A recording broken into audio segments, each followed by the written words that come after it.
Bismillahirrahmanirrahim. Seseorang itu akan dikayakan oleh Allah Subhanahu wa taala adalah bila mana memanfaatkan peluang yang diberikan oleh Allah Subhanahu wa taala. Bila mana diberikan oleh Allah tawaran, maka dia adalah orang yang pertama untuk menerima tawaran tersebut. Dan di antara rahasia Allah Subhanahu wa taala dalam ciptaannya mengagih-agihkan projek kepada hamba-hambanya. Projek ini adalah mempunyai keuntungan yang tidak mempunyai sempatan. Hal adullukum ala tijaratin tunjikum min azabin alim. Mahukah kamu aku tunjukkan tentang perniagaan, transaksi jual beli dengan Allah Subhanahu wa taala? Hal adullukum ala tijaratin. Mahukah kamu aku tunjukkan? Siapa yang berfirman memang aku di sini? Allah Subhanahu wa taala. Ala tijaratin. Terhadap satu perniagaan. Apa keuntungan perniagaan ini? Tunjikum min adzabin alim. Yang dapat menyelamatkan kamu daripada azab yang pedih. Ini profit yang didapat oleh orang yang mau berniaga dengan Allah Subhanahu wa taala. Bayangkan kalau ada peniaga ataupun bisnismen yang membuka safgah atau projeknya dengan keuntungan yang luar biasa.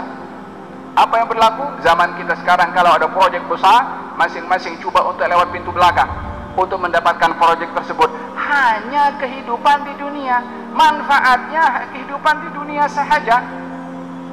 Tapi ini projek keuntungannya tunjikum min adzabin alim, menyelamatkan kamu daripada adab yang pedih, yakni di negeri akhirat.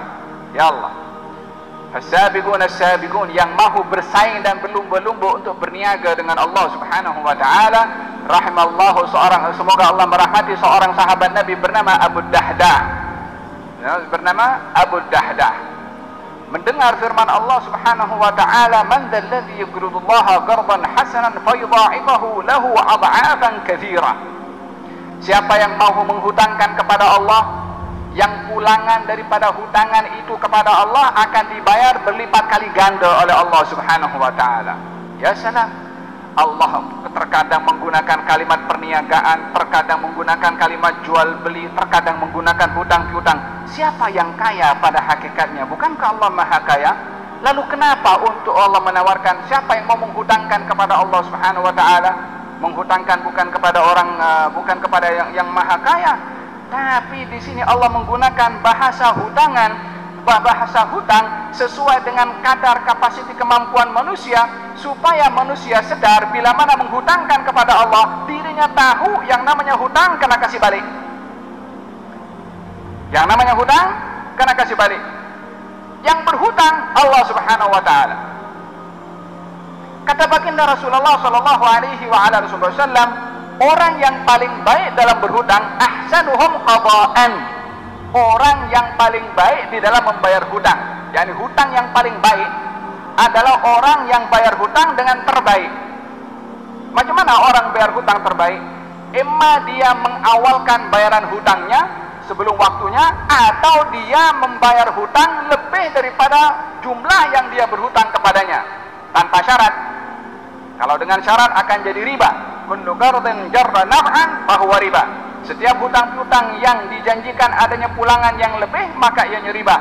Tapi kalau tak ada janji, orang yang menghutangi itu, orang yang berhutang akan memberikan pulangan, yang terbaik adalah memberikan pulangan yang lebih daripada jumlah bilangan yang dia berhutang kepadanya. Ini orang yang paling baik di dalam membayar hutang. Di dalam Al-Quran Allah Subhanahu wa ta'ala meminta hutang. Sebahagian kaum Yahudi mengatakan, Allah minta hutang, kalau begitu Tuhan kamu miskin. Yadullahi maghlulah, wa qalat al-yahudu yadullahi maghlulah.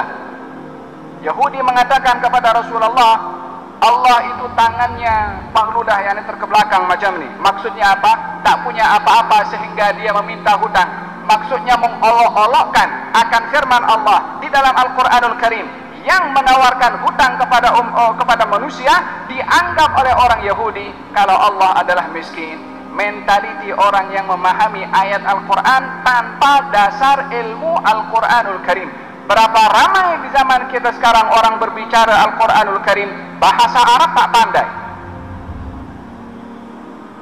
ulumul Quran tak pandai, baca Quran pun mungkin banyak salahnya, lalu akan berbicara tentang isi kandungan Al-Quran. Rahimallahu imra'an arafa qadra nafsi.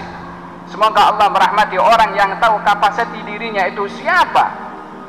Bila mana tidak mengerti Al-Quranul Karim, jangan cuba untuk berdalil dengan Al-Quran semata-mata untuk memuaskan kehendak dirinya dan hawa nafsunya, ataupun kepentingannya, ataupun kelompoknya. Ini Al-Quranul Karim, jangan meniagakan Al-Quran untuk kepentingan diri sendiri. Ini Al-Quran diturunkan oleh Allah untuk memberi hidayah, untuk membimbing, dan bukan untuk dijual belikan, ataupun ditunggangi, ataupun diperguna untuk kepentingan-kepentingan tertentu. Yahudi mengatakan demikian, tapi seorang muslim mukmin bernama Abu Dahdah faham maksud Allah Subhanahu wa taala. Datang kepada Rasulullah mengatakan, "Ya Rasulullah, saya mempunyai kebun. Di dalam kebun itu ada 600 pokok korma.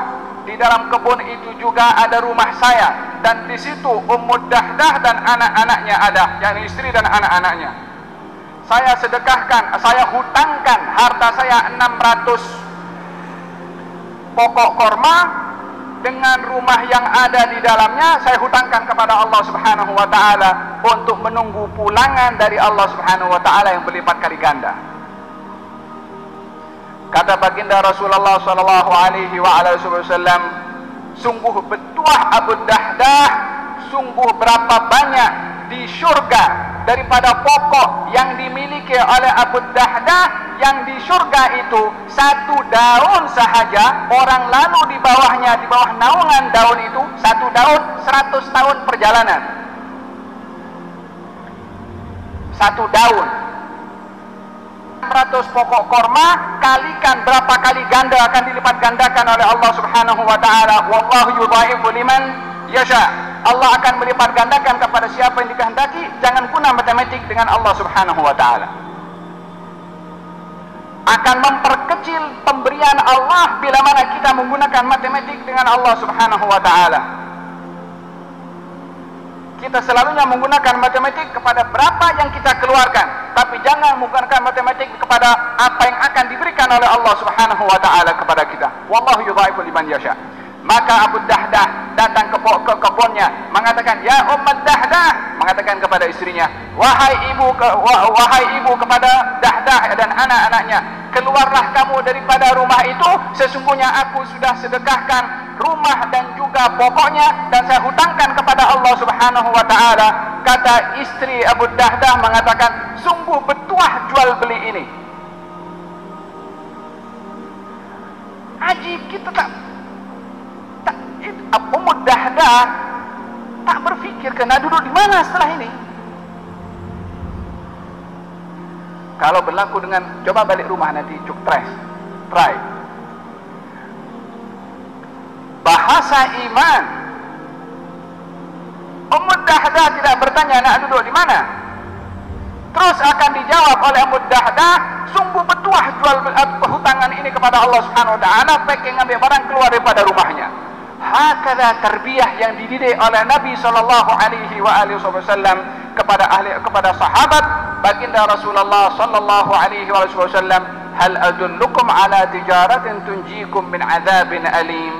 Mahukah kamu kutunjukkan akan perniagaan yang menyelamatkan kamu daripada azab Allah yang pedih? Tu'minun billahi, kamu beriman kepada Allah Subhanahu wa taala, dan juga berjihad jalan Allah Subhanahu wa taala, dan juga beristighfar kepada Allah Subhanahu wa taala.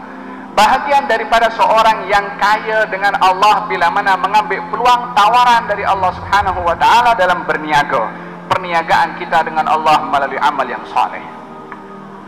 Perniagaan kita kepada Allah melalui taat, itu hakikat perniagaan kita dengan Allah Subhanahu wa taala. Beramal saleh melalui perbuatan, beramal saleh melalui harta, beramal saleh melalui jawatan. Intinya tingginya amal soleh daripada apa saja yang diberikan oleh Allah Subhanahu wa taala kepada seorang insan. Allah Subhanahu wa taala berfirman di dalam Al-Qur'anul Karim bahwa ibtaghu ilaihi al-wasilah. Wabtaghu ilaihi al-wasilah. Tuntutlah daripada Allah Subhanahu wa taala, wabtaghi fima ataka Allah ad-daral akhirah. Wabtaghi fima ataka Allah ad-daral akhirah. Tuntutlah apa saja yang Allah berikan kepada kamu untuk mendapatkan ganjaran di negeri akhirat. Apa saja? Ya apa saja. Tidak ada batasan, hanya ibadah, rukuk, sujud, walaupun itu adalah merupakan perkara yang asas. Tidak terhad kepada puasa, walaupun puasa adalah perkara yang asas. Tuntutlah apa saja, melalui apa saja yang Allah beri kepada kamu untuk mendapatkan negeri akhirat. Walaupun kereta yang kita naiki, walaupun motosikal yang kita punyai, walaupun basikal yang kita punyai, carilah nilai akhirat daripada apa saja yang diberikan oleh Allah Subhanahu wa taala kepada kita. Demikian ajaran Nabi Muhammad sallallahu alaihi wa ala alihi wasallam.